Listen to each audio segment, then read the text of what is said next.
Hello दोस्तों, स्वागत है आपका आपके अपने YouTube channel one step for education में। और आज हम बात करने वाले हैं वृत्तीय पृष्ठ के क्षेत्रफल से संबंधित प्रश्नों की। तो हमारा पहला प्रश्न है, दो वृत्तों की त्रिज्याएं क्रमशः 19 सेंटीमीटर और 9 सेंटीमीटर है। उस वृत्त की त्रिज्या ज्ञात कीजिए जिसकी परिधि इन दोनों वृत्तों की परिधियों के योग के बराबर है।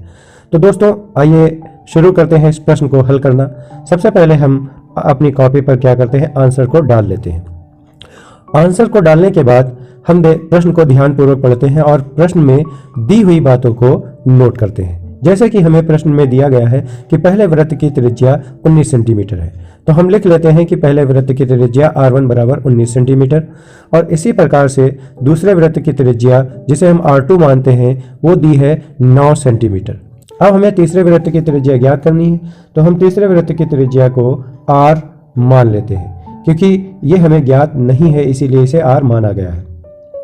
इसी प्रकार से जब हमें वृत्त की त्रिज्याएं ज्ञात हो गई तो हम उस त्रिज्या के आधार पर उसके परिमापों को भी तो निकाल सकते हैं। तो हम पहले वृत्त के परिमाप को लिखते हैं।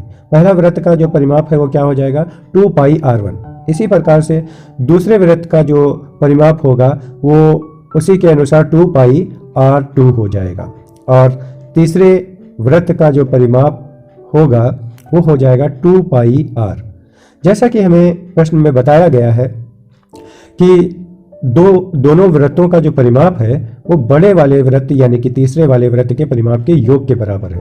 तो अब इसे हम लिख लेते हैं। तीसरे वृत्त का परिमाप बराबर पहले वृत्त का परिमाप प्लस दूसरे वृत्त का परिमाप। तो तीसरे वृत्त का परिमाप क्या था दोस्तों, 2 पाई R, और पहले वृत्त का परिमाप 2 पाई R1 और दूसरे वृत्त का परिमाप 2 पाई R2 था।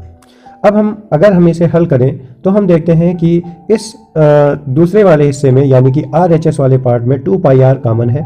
अब हम 2 पाई R को क्या करते हैं, कॉमन ले लेते हैं। 2 पाई R को कॉमन लेने पर LHS की तरफ से 2 पाई R उपस्थित होने के कारण दोनों को एक दूसरे से कट कर दिया जाता है और हमें R बराबर R1 प्लस R2 प्राप्त होता है।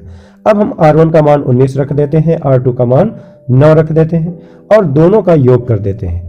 जब हम दोनों का योग करते हैं तो हमें इस प्रश्न का उत्तर प्राप्त हो जाता है 28 सेंटीमीटर।